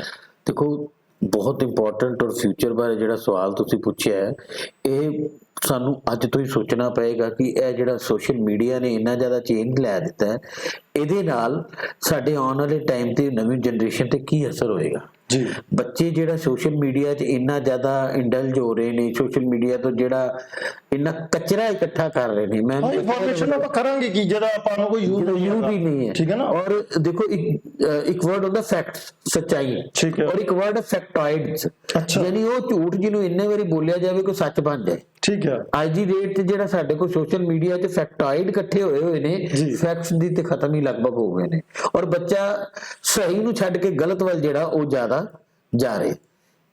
ਜੀ, ਇਸ ਬਾਰੇ ਆਪਾਂ ਨੂੰ ਬਹੁਤ ਸੋਚਣਾ ਪਊਗਾ। ਮੈਂ ਵੇਖਿਆ ਇੱਕ ਹੋਰ ਪ੍ਰੋਬਲਮ ਆ ਰਹੀ ਹੈ ਸਰ, ਮਲਟੀਟਾਸਕਿੰਗ, ਜੋ ਕਿ ਮੈਨੂੰ ਲੱਗਦਾ ਹੈ ਕਿ ਦੁਨੀਆ ਦੀ ਸਭ ਤੋਂ ਗਲਤ ਚੀਜ਼ ਹੈ। ਬਿਲਕੁਲ ਇੱਥੋਂ ਤੱਕ ਮੈਂ ਵੇਖਿਆ ਹੈਗਾ ਕਿ ਲੋਕੀ ਫੋਨ ਤੇ ਇੱਕ ਬੰਦੇ ਨਾਲ ਗੱਲ ਕਰ ਰਹੇ ਤੇ ਚੈਟਿੰਗ ਦੂਸਰੇ ਨਾਲ ਵੀ ਕਰ ਰਹੇ ਹੈਗੇ ਆ, ਉਹ ਟੀਵੀ ਵੀ ਵੇਖ ਰਹੇ ਆ ਤੇ ਆਪਣਾ ਕੰਮ ਵੀ ਕਰੀ ਜਾ ਰਹੇ ਹੈਗੇ ਨੇ। ਤੇ ਇਹ ਜਿਹੜਾ ਹੈਗਾ ਆ ਪ੍ਰੋਸਪੈਕਟਸ ਕਿ ਜਿਹਦੇ ਵਿੱਚ ਅਸੀਂ ਮਲਟੀਟਾਸਕਿੰਗ ਕਰ ਰਹੇ ਆ ਤੇ ਆਪਣੀ ਸਪੈਨ ਆਫ ਅਟੈਂਸ਼ਨ ਕਿਤੇ ਵੀ ਐਗਜ਼ੈਕਟਲੀ ਨਹੀਂ ਦੇ ਰਹੇ ਹੈਗੇ, ਤੇ ਸਾਨੂੰ ਇਹ ਆਦਤ ਹੀ ਨਹੀਂ ਬਣ ਰਹੀ ਹੈਗੀ ਕਿ ਅਸੀਂ ਆਪਣਾ ਸਪੈਨ ਆਫ ਅਟੈਂਸ਼ਨ ਵਧਾਉਣਾ ਕੀ ਹੈ, ਕਿਉਂਕਿ ਆਪਾਂ ਦੇ ਹੀ ਕਿਤੇ ਨਹੀਂ ਰਹੇ ਹੈਗੇ। ਤੇ ਇਹ ਕਿਤੇ ਨਾ ਕਿਤੇ ਆਉਣ ਵਾਲੇ ਟਾਈਮ ਤੇ ਮੈਨੂੰ ਸਭ ਤੋਂ ਜ਼ਿਆਦਾ ਖਤਰਾ ਲੱਗਦਾ ਰਿਲੇਸ਼ਨਸ਼ਿਪਸ ਤੇ, ਕਿ ਲੋਕੀ ਇੰਨੀ ਜਲਦੀ ਸ਼ਿਫਟ ਹੋ ਰਹੇ ਹੈਗੇ ਨੇ, ਲੋਕੀ ਇੰਨੀ ਜ਼ਿਆਦਾ ਮਲਟੀਟਾਸਕਿੰਗ ਕਰ ਰਹੇ ਹੈਗੇ ਨੇ ਕਿ ਕਿਤੇ ਨਾ ਕਿਤੇ ਜਿਹੜੇ ਆ ਰਿਸ਼ਤੇ ਨਾਤੇ ਹੈਗੇ ਇਹਨਾਂ ਤੇ ਵੀ ਪ੍ਰਭਾਵ ਆਉਣ ਵਾਲੇ ਟਾਈਮ ਤੇ ਪਏਗਾ। ਸਰ, ਇਹ ਚੀਜ਼ ਸਾਡਾ ਜੋ ਅਸੀਂ ਕਰਦੇ ਹਾਂ, ਜਿਸ ਤਰ੍ਹਾਂ ਦੀ ਜ਼ਿੰਦਗੀ ਅਸੀਂ ਜੀਨੇ ਆ, ਉਹਦਾ ਅਸਰ ਸਾਡੇ ਰਿਲੇਸ਼ਨਸ਼ਿਪ ਤੇ ਪੈਂਦਾ ਹੀ ਪੈਂਦਾ।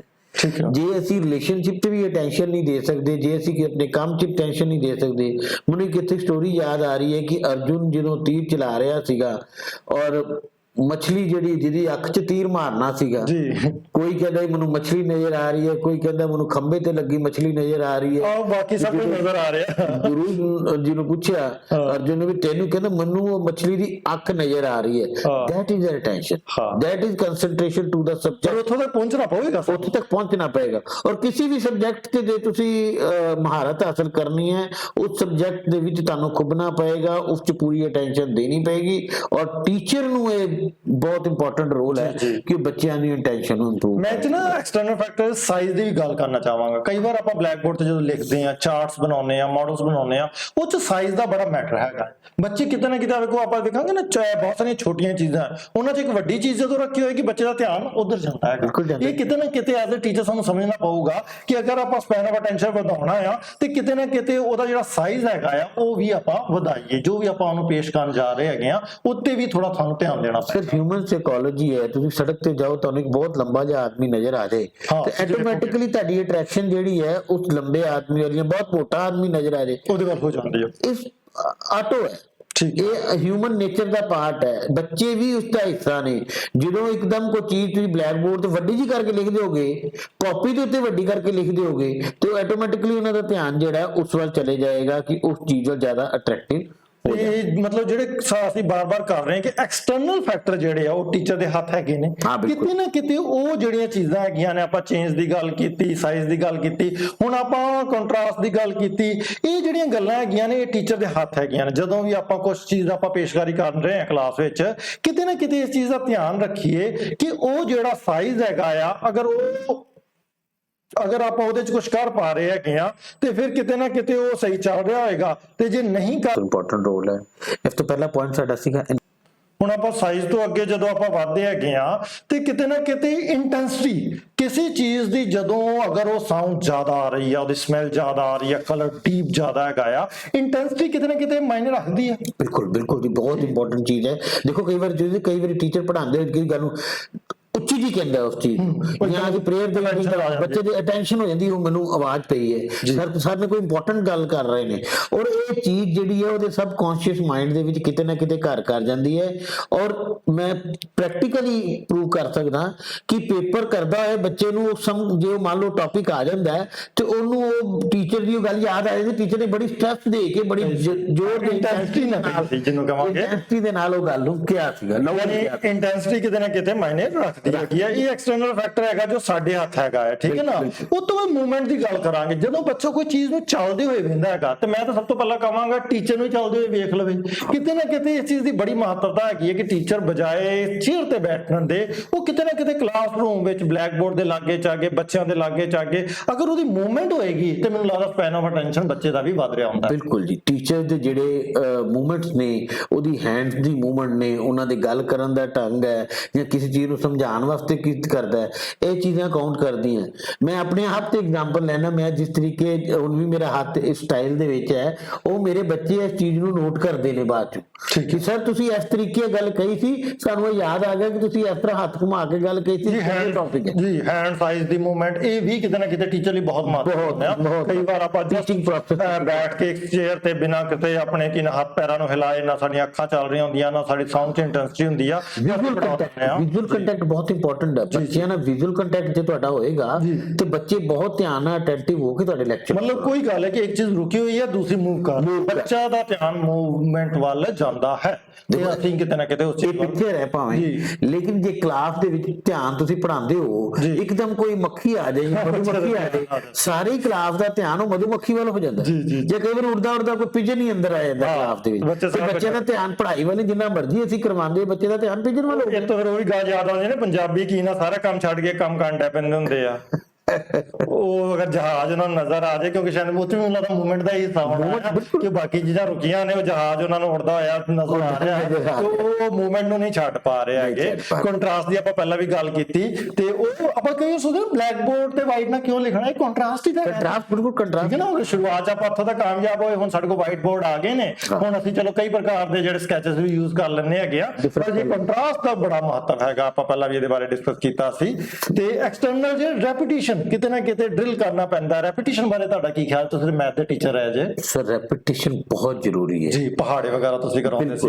ਪਹਾੜੇ ਰੈਪੀਟੀਸ਼ਨ, ਦੇਖੋ ਕਈ ਚੀਜ਼ਾਂ ਵਿੱਚ ਰੈਪੀਟੀਸ਼ਨ ਹੀ ਇੰਪੋਰਟੈਂਟ ਹੈ, ਜਿਹੜੀ ਕਿ ਬੱਚੇ ਦੀ ਕੰਸੈਂਟਰੇਸ਼ਨ ਨੂੰ, ਕਿਸੇ ਟੌਪਿਕ ਨੂੰ, ਸਬਜੈਕਟ ਮੈਟਰ ਨੂੰ ਸਮਝਣ ਦੇ ਵਿੱਚ ਬੜੇ ਰੋਲ ਅਦਾ ਕਰਦੀ ਹੈ। ਔਰ ਕਿਸੇ ਜਗ੍ਹਾ ਦੇ ਉੱਤੇ ਅੰਡਰਸਟੈਂਡਿੰਗ ਵੀ ਕਾਊਂਟ ਕਰਦੀ ਹੈ। ਠੀਕ ਹੈ, ਦੋਨੋਂ ਜਿਹੜੀਆਂ ਚੀਜ਼ਾਂ ਨੇ, ਰੈਪੀਟੀਸ਼ਨ ਔਰ ਅੰਡਰਸਟੈਂਡਿੰਗ ਜਿਹੜੀ ਹੈ, ਉਹ ਅਟੈਂਸ਼ਨ ਜਿਹੜੀ ਹੈ ਬੱਚਿਆਂ ਦੀ ਖਿੱਚਣ ਵਾਸਤੇ ਬਹੁਤ ਇੰਪੋਰਟੈਂਟ ਜੀ। ਡਿਊਰੇਸ਼ਨ ਵੀ ਕਿਤੇ ਨਾ ਕਿਤੇ ਚਾਹੀਦੀ ਹੈ ਕਿ ਬਹੁਤ ਘੱਟ ਡਿਊਰੇਸ਼ਨ ਨਾਲ ਆਪਾਂ ਕਿਸੇ ਨੂੰ ਕੀ ਨਾ ਅਟੈਂਡ ਨਹੀਂ ਕਰ ਪਾਵਾਂਗੇ ਨਾ। ਕੋਈ ਬੜਾ ਵਧੀਆ ਐਗਜ਼ਾਮਪਲ ਲੈ ਰਿਹਾ ਕਿ ਸੇਲਸਮੈਨ ਕਈ ਵਾਰ ਨਾ ਬਹੁਤ ਲੰਮੀ ਜੀ ਆਵਾਜ਼ ਕਰਕੇ ਬੋਲਦੇ ਨੇ ਤਾਂ ਕਿ ਲੋਕੀ ਉਹਨਾਂ ਵੱਲ ਆਪਣਾ ਸਪੈਨ ਆਫ ਅਟੈਂਸ਼ਨ ਵਧਾ ਕੇ ਦੇ ਸਕਣ। ਅਗਰ ਉਹ ਦੇ ਦੇਣਗੇ ਤੇ ਕਿਤੇ ਨਾ ਕਿਤੇ ਆਪਣਾ ਪ੍ਰੋਡਕਟ ਜਿਹੜਾ ਸੈਲ ਕਰ ਪਾਉਣਗੇ। ਗਲੀਆਂ ਮੁਹੱਲਿਆਂ ਚ ਰੇੜੀਆਂ ਵਾਲੇ ਵੀ ਕਿਸੇ ਦੇਖੋ ਕਈ ਹੇਕ ਲਗਾ ਕੇ ਸਬਜ਼ੀ, ਹਾਂ ਠੀਕ ਹੈ ਜੀ, ਠੀਕ ਹੈ, ਬਿਲਕੁਲ। ਉਹ ਇੱਕ ਅਟਰੈਕਸ਼ਨ ਜਿਹੜਾ ਉਹਨਾਂ ਨੂੰ ਅਟੈਂਸ਼ਨ ਆਪਣੀ ਤਰਫ ਕਰਨ ਵਾਲਾ, ਇਹ ਕੀ ਵੇਚ ਰਿਹਾ। ਹਾਂ, ਮੈਨੂੰ ਯਾਦ ਹੈ ਸਾਡੇ ਗਲੀ ਦੇ ਵਿੱਚ ਇੱਕ ਬੰਦਾ ਆਉਂਦਾ ਹੈ, ਉਹਨੂੰ ਤਾਂ ਪਤਾ ਨਹੀਂ ਲੱਗਦਾ ਕਿ ਉਹ ਬੋਲ ਕੀ ਰਿਹਾ ਹੈ। ਅੱਛਾ, ਲੇਕਿਨ ਉਹ ਬੰਦਾ ਬਦੋ ਬਦੀ ਬਾਹਰ ਦੇਖਦਾ ਯਾਰ ਵੇਚ ਕੀ ਰਿਹਾ, ਦੇਖਦਾ ਇਹ ਬੋਲਦਾ ਕੀ ਪਿਆ। ਕੁੱਲ ਮਤਲਬ ਕਿ ਮਕਸਦ ਕੀ ਹੈ, ਕਸਟਮਰ ਦੀ ਅਟੈਂਸ਼ਨ ਨੂੰ ਆਪਣੀ ਤਰਫ ਖਿੱਚਣਾ। ਫਿਰ ਕਿਤੇ ਨਾ ਕਿਤੇ ਚੇਂਜ, ਜਦੋਂ ਆਪਾਂ ਕੋਈ ਚੇਂਜ ਕਰਦੇ ਹੈਗੇ ਆ ਉਦੋਂ ਵੀ ਕਿਤੇ ਨਾ ਕਿਤੇ ਬੱਚੇ ਦਾ ਧਿਆਨ ਹੁੰਦਾ, ਮਤਲਬ ਕੁਝ ਵੀ ਨਹੀਂ ਅਸੀਂ ਚੇਂਜ ਕਰਦੇ, ਆਪਣੀ ਵੌਇਸ ਮੋਡੂਲੇਸ਼ਨ ਵੀ ਚੇਂਜ ਕਰ ਲਈਏ ਉਹਦੇ ਵਿੱਚ ਫਰਕ ਪੈਂਦਾ ਹੈਗਾ, ਠੀਕ ਹੈ ਨਾ। ਤੇ ਆਪਾਂ ਲਿਖਣ ਦੇ ਪੜਾਉਣ ਦੇ ਸਟਾਈਲ ਨੂੰ ਅਗਰ ਬਦਲ ਲਈਏ ਉਹਦੇ 'ਚ ਬੜਾ ਫਰਕ ਪੈਂਦਾ ਹੈਗਾ ਆ। ਤੇ ਇਹ ਚੇਂਜ ਦੇ ਬਾਰੇ ਹੋਰ ਟੀਚਰ ਕੀ ਕਰ ਸਕਦਾ ਹੈ?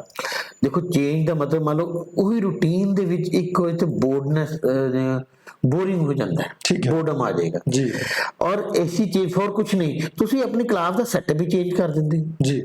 ਬਲੈਕ ਬੋਰਡ ਨੂੰ ਤੁਸੀਂ ਸਿੱਧਾ ਲਗਾਇਆ ਹੈ, ਤੁਸੀਂ ਪੋਰਟਰੇਟ ਸਾਈਜ਼ ਤੇ ਲਗਾਇਆ ਹੈ, ਉਹਨੂੰ ਦੂਸਰੀ ਤਰਫ ਘੁਮਾ ਕੇ ਲਗਾ ਦਿੰਦੇ ਹੋ। ਤੁਸੀਂ ਲਿਖਣ ਦਾ ਸਟਾਈਲ ਸਿੱਧੇ ਬਿਲਕੁਲ ਸਿੱਧੇ ਸਿੱਧੇ ਲਿਖ ਰਹੇ ਹੋ, ਉਹਨੂੰ ਟੇਢਾ ਜਿਹਾ ਲਿਖਣਾ ਸ਼ੁਰੂ ਕਰ ਦੋ। ਬੱਚੀ ਧਿਆਨ ਨਾਲ ਦੇ ਸਰ ਕੀ ਲਿਖਣਾ ਚਾਹ ਰਹੇ ਨੇ, ਟੇਢਾ ਕਿਉਂ ਲਿਖ ਰਹੇ ਨੇ, ਕੁਝ ਇੰਪੋਰਟੈਂਟ ਚੀਜ਼ਾਂ ਅਸੀਂ ਐਨਸਰਕਲ ਕਰ ਦਿੰਦੇ ਹਾਂ।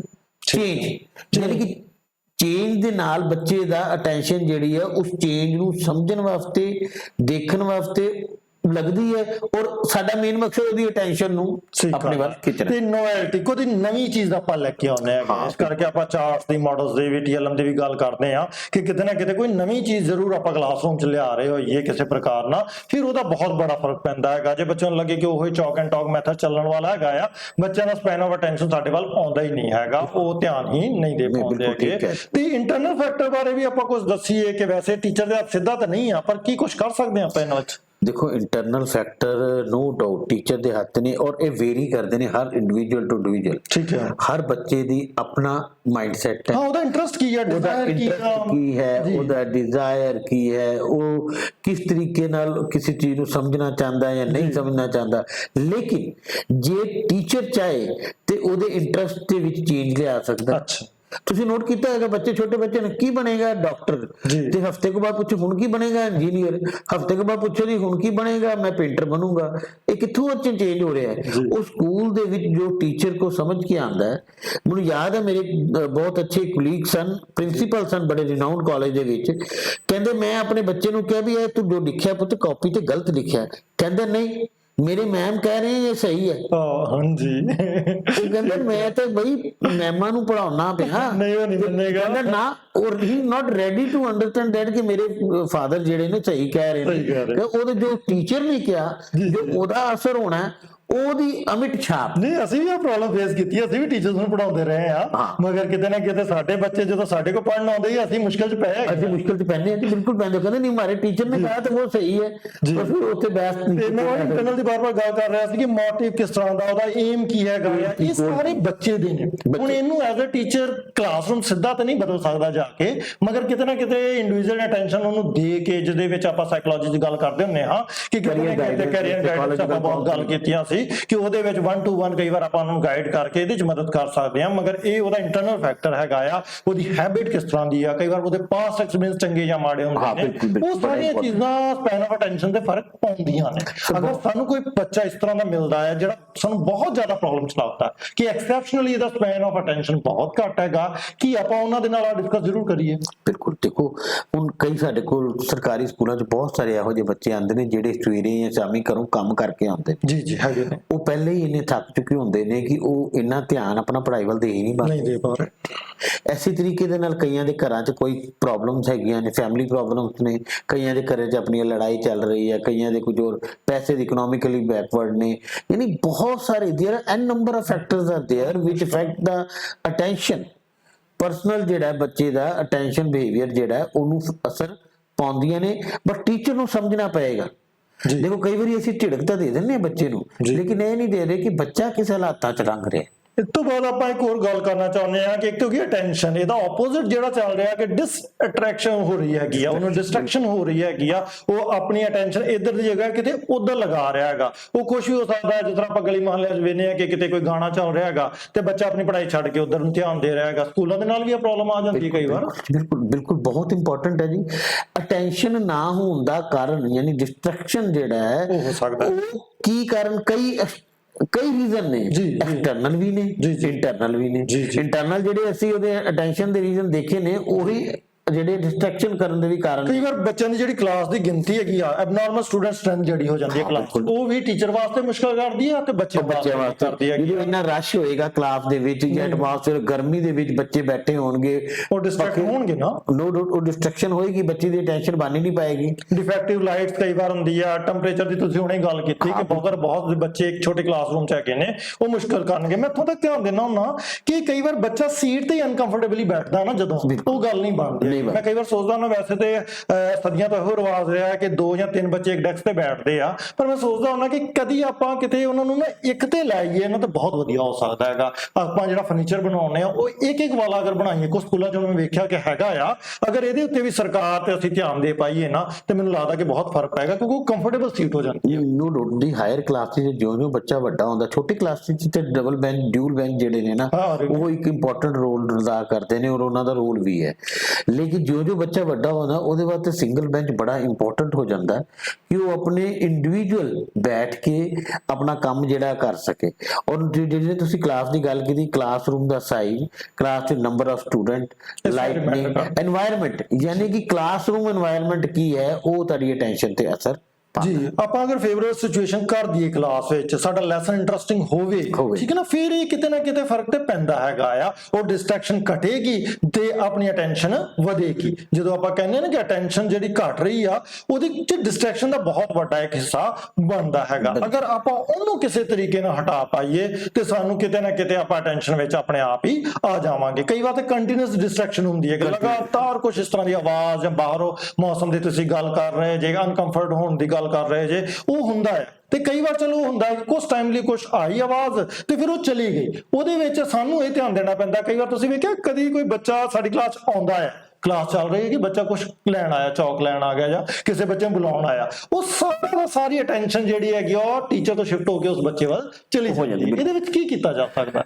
ਦੇਖੋ ਬਿਲਕੁਲ ਇੰਪੋਰਟੈਂਟ ਹੈ। ਮੈਨੂੰ ਆਪਣੇ ਐਗਜ਼ਾਮਪਲ ਯਾਦ ਹੈ ਕਿਉਂਕਿ ਮੈਂ ਪਿੰਡ ਦੇ ਸਕੂਲ 'ਚ ਪੜ੍ਹਾ ਰਿਹਾ ਔਰ ਕਈ ਵਾਰੀ ਬੱਚੇ ਪੜ੍ਹ ਰਹੇ ਹੁੰਦੇ ਨੇ, ਅਚਾਨਕ ਹੀ ਕੋਈ ਟਰੱਕ ਹੀ ਲੰਘ ਜਾਂਦਾ, ਠੀਕ ਹੈ, ਤੇ ਉਹਦੀ ਆਵਾਜ਼ ਜਿਹੜੀ ਹੈ ਬੱਚੇ ਦੀ ਸਾਰੀ ਅਟੈਂਸ਼ਨ ਜਿਹੜੀ ਹੈ ਉਹ ਡਿਸਟਰਬ ਕਰ ਦਿੰਦੀ ਹੈ।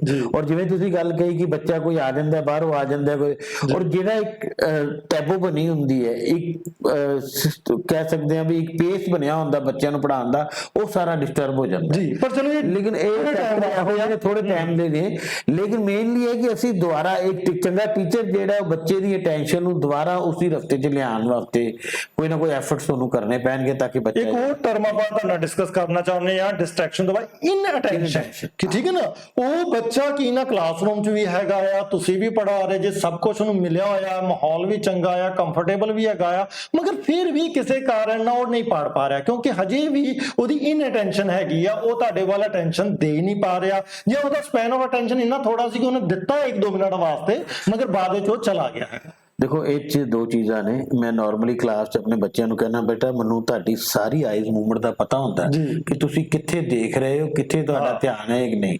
ਤੁਸੀਂ ਨੋਟ ਕੀਤਾ ਹੋਏਗਾ ਕਿ ਤੁਸੀਂ ਕਈ ਵਾਰੀ ਪੜ੍ਹਾ ਰਹੇ ਹੋਗੇ ਬੱਚੇ ਦਾ, ਜੇ ਇੰਟਰਸਟ ਉਸ ਟੌਪਿਕ ਵੱਲ ਨਹੀਂ ਹੈ ਜਾਂ ਤੁਸੀਂ ਉਹਦਾ ਇੰਟਰਸਟ ਕ੍ਰੀਏਟ ਕਰਨ 'ਚ ਕਾਮਯਾਬ ਨਹੀਂ ਹੋ ਪਾ ਰਹੇ ਤੇ ਉਹਦਾ ਧਿਆਨ ਕਦੀ ਛੱਤ ਵੱਲ ਵੇਖ ਰਿਹਾ, ਕਦੀ ਬਾਰੀ ਵੱਲ ਬਾਹਰ ਵੇਖ ਰਿਹਾ, ਕਦੀ ਇੱਧਰ ਵੇਖ ਰਿਹਾ, ਔਰ ਤੁਹਾਡੀ ਅੱਖਾਂ ਦੀ ਆਈਜ਼ ਮੂਵਮੈਂਟ ਜਿਹੜੀ ਹੈ ਨਾ ਤੁਹਾਨੂੰ ਕਲੀਅਰ ਕਰ ਦੇਣੀ ਹੈ ਕਿ ਉਹ ਬੱਚੇ ਦਾ ਧਿਆਨ ਤੁਹਾਡੇ ਵੱਲ ਇਨਅਟੈਂਸ਼ਨ ਉਹ ਚੋਈ ਕਰਨ ਵਿੱਚ ਵੀ ਬੜੇ ਕਾਰਨ ਨੇ। ਉਹਦਾ ਇੰਟਰਸਟ ਕਿਸ ਤਰ੍ਹਾਂ ਦਾ ਸੀ, ਮੰਨ ਲਓ ਕੋਈ ਟੌਪਿਕ ਉਹਦੇ ਇੰਟਰਸਟ ਦਾ ਨਹੀਂ ਹੈਗਾ, ਕਈ ਵਾਰ ਲੈਕ ਆਫ ਮੋਟੀਵੇਸ਼ਨ ਦੋਵਾਂ ਵਾਸਤੇ, ਟੀਚਰ ਜਾਂ ਕੀ ਨਾ ਬੱਚੇ ਵਾਸਤੇ ਰਹਿੰਦਾ। ਕਈ ਵਾਰ ਫਟੀਗ ਹੈ, ਉਹੀ ਗੱਲ ਤੁਸੀਂ ਦੱਸ ਰਹੇ ਕਿ ਬੱਚਾ ਪਹਿਲਾਂ ਹੀ ਬਹੁਤ ਸਾਰੇ ਕੰਮ ਕਰਕੇ ਆਇਆ ਹੋਇਆ ਤੇ ਉਹਦੇ ਵਾਸਤੇ ਇੰਨਾ ਹੈ ਹੀ ਨਹੀਂ ਆ, ਤੇ ਪ੍ਰੈਜ਼ੈਂਸ ਆਫ ਡਿਸਟਰੈਕਸ਼ਨ ਹੋਣ ਕਰਕੇ ਵੀ ਇਨਅਟੈਂਸ਼ਨ ਹੋ ਜਾਂਦੀ ਹੈਗੀ ਆ। ਅਗਰ ਟੀਚਰਸ ਨੂੰ ਆ ਟਰਮਨੋਲੋਜੀ ਸਾਰੀਆਂ ਪਤਾ ਹੋਣ ਤੇ ਕਿਤੇ ਨਾ ਕਿਤੇ ਉਹ ਬੱਚੇ ਨੂੰ ਪਛਾਣ ਸਕਦਾ ਹੈਗਾ, ਕਿਉਂਕਿ ਮੈਂ ਕਈ ਵਾਰ ਕਹਿ ਰਿਹਾ ਕਿ ਬੱਚੇ ਵੀ ਇੰਨੇ ਚਲਾਕ ਹੋ ਗਏ ਆ ਕਿ ਉਹ ਬਲੈਕ ਬੋਰਡ ਵੱਲ ਵੀ ਵੇਖ ਰਹੇ ਹੁੰਦੇ ਆ, ਉਹ ਤੁਹਾਡੇ ਵੱਲ ਵੀ ਵੇਖ ਰਹੇ ਹੁੰਦੇ ਆ, ਉਹ ਤੁਹਾਡੇ ਪੁੱਛਣ ਦੇ ਹਾਂ ਵੀ ਕਰ ਰਹੇ ਹੁੰਦੇ ਆ, ਪਰ ਫਿਰ ਵੀ ਇਨਅਟੈਂਸ਼ਨ ਚ ਹੁੰਦੇ।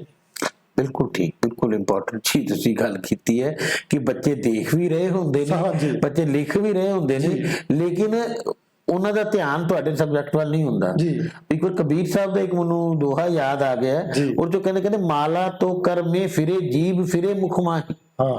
ਮਾਲਾ ਤੋਂ ਕਰ ਮੇ ਫਿਰੇ, ਯਾਨੀ ਮਾਲਾ ਤੁਹਾਡੇ ਹੱਥ ਤੇ ਚੱਲ ਰਹੀ ਹੈ, ਜੀਭ ਤੁਹਾਡੇ ਮੂੰਹ 'ਚ ਰਾਮ ਰਾਮ ਚੱਲ ਰਿਹਾ ਹੈ। ਮਨੁਆ ਤੋਂ ਦਸੁ ਦਿਸ਼ੇ ਫਿਰੇ, ਇਹ ਤੋਂ ਸੁਮਰਨ ਨਹੀਂ। ਕਿ ਮਨ ਤੁਹਾਡਾ ਦਸੋ ਦਿਸ਼ਾ ਤੇ ਫਿਰੇ, ਯਾਨੀ ਕਿ ਤੇਰਾ ਮਾਈਂਡ ਜਿਹੜਾ ਉਹ ਇੱਥੇ ਬੈਠੇ ਬੈਠੇ ਤੁਸੀਂ ਅਮਰੀਕਾ ਘੁੰਮਣ ਡਏ ਹੋ ਜਾਂ ਫਿਲਮ ਵੇਖਣ ਡਏ ਹੋ, ਉਹ ਇਹ ਕੋਈ ਜਾਣ ਨਹੀਂ ਸਕਦਾ। ਮਨੁਆ ਤੋਂ ਦਸੋ ਦਿਸ਼ਾ ਫਿਰੇ, ਇਹ ਤੋਂ ਸਿਮਰਨ ਹੈ ਵੀ ਇਹ ਟੈਨਸ਼ਨ ਨਹੀਂ ਹੈ, ਵੀ ਇਹ ਪਰਮਾਤਮਾ ਦੀ ਭਗਤੀ ਨਹੀਂ ਹੈ, ਇਹ ਪੜ੍ਹਾਈ ਵੀ ਨਹੀਂ ਹੈ ਨਾ, ਇਹ ਪੜ੍ਹਾਈ ਵੀ ਨਹੀਂ।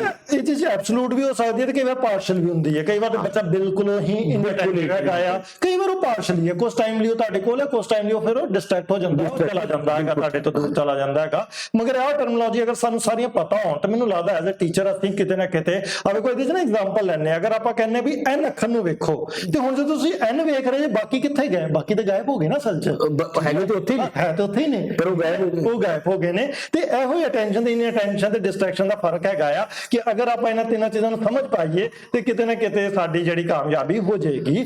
ਸਾਡੇ ਇਹ ਜਿਹੜੀ ਕ੍ਰੀਏਟਿਵ ਸੀਰੀਜ਼ ਅਸੀਂ ਕਰ ਰਹੇ ਹਾਂ, ਇਹਦਾ ਮੇਨ ਮਕਸਦ ਹੀ ਇਹੀ ਹੈ ਕਿ ਇੱਕ ਅਧਿਆਪਕ ਨੂੰ ਉਹ ਛੋਟੀ ਛੋਟੀ ਚੀਜ਼ਾਂ ਤੋਂ ਜਾਣੂ ਕਰਵਾਉਣਾ ਜਿਹਦੇ ਨਾਲ ਉਹ ਆਪਣੀ ਟੀਚਿੰਗ ਲਰਨਿੰਗ ਪ੍ਰੋਸੈਸ ਨੂੰ ਹੋਰ ਵਧੀਆ ਬਣਾ ਸਕੇ।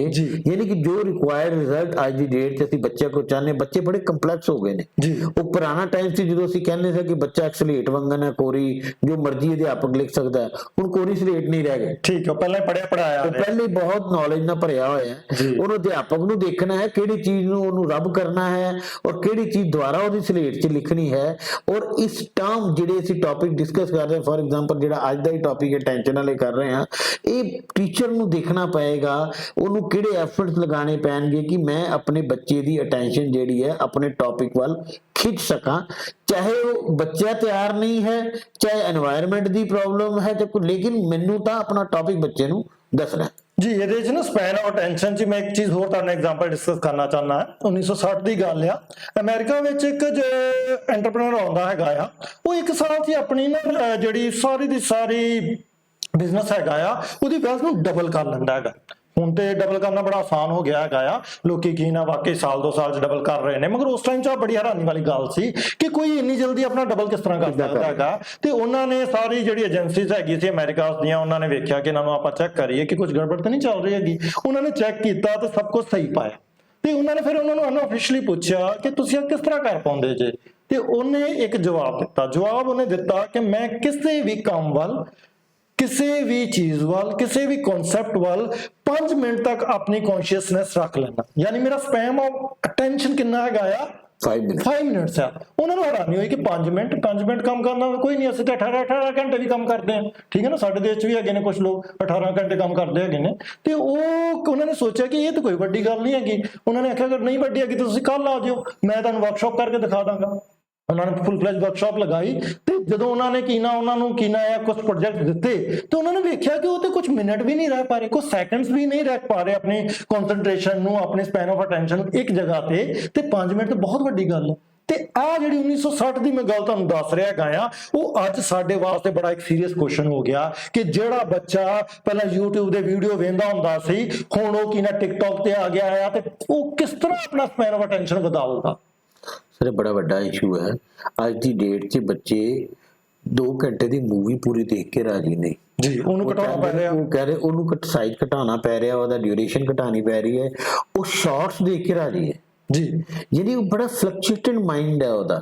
ਯਾਨੀ ਮਿੰਟ ਦੇ ਵਿੱਚ ਕੁਝ ਕਰ ਰਿਹਾ, ਮਿੰਟ 'ਚ ਕੁਝ ਸੋਚ ਰਿਹਾ, ਮਿੰਟ 'ਚ ਉਹਦਾ ਧਿਆਨ ਕਿਤੇ ਹੋਰ ਜਾ ਰਿਹਾ ਹੈ। ਔਰ ਜਿਹੜੀ ਗੱਲ ਤੁਸੀਂ ਇਹ ਕਹੀ ਹੈ ਕਿ ਉਹ ਟਾਈਮ 5 ਮਿੰਟ ਦੀ ਗੱਲ ਕਹੀਏ, ਮੈਂ ਤੁਹਾਨੂੰ ਥੋੜੀ ਦੇਰ ਪਹਿਲੇ ਜਿਹੜੀ ਰਿਸਰਚ ਕਹਿ ਰਿਹਾ ਕਿ ਜੇ 30 ਸੈਕਿੰਡ ਜਾਂ 1 ਮਿੰਟ ਤੱਕ ਜੇ ਤੁਸੀਂ ਕਿਸੇ ਚੀਜ਼ ਨੂੰ ਵੇਖਦੇ ਹੋ ਧਿਆਨ ਦੇ ਨਾਲ, ਤੇ ਉਹ ਤੁਹਾਡੇ ਸਬਕੌਂਸ਼ੀਅਸ ਮਾਈਂਡ ਤੇ ਕਿਤੇ ਨਾ ਕਿਤੇ ਉਹ ਘਰ ਕਰ ਜਾਂਦੇ। ਆਪਾਂ ਅੱਜ ਡਿਸਕਸ ਕੀਤਾ ਅਟੈਂਸ਼ਨ, ਡਿਸਟਰੈਕਸ਼ਨ ਤੇ ਇਨਅਟੈਂਸ਼ਨ। ਤੇ ਬਹੁਤ ਬਹੁਤ ਧੰਨਵਾਦ ਰਾਜਵਿੰਦਰ ਜੀ, ਤੁਸੀਂ ਸਾਡੇ ਸਟੂਡੀਓ 'ਚ ਆਏ, ਰੀਅਲ ਫॉर ਟਾਕਸ ਦਾ ਹਿੱਸਾ ਬਣੇ।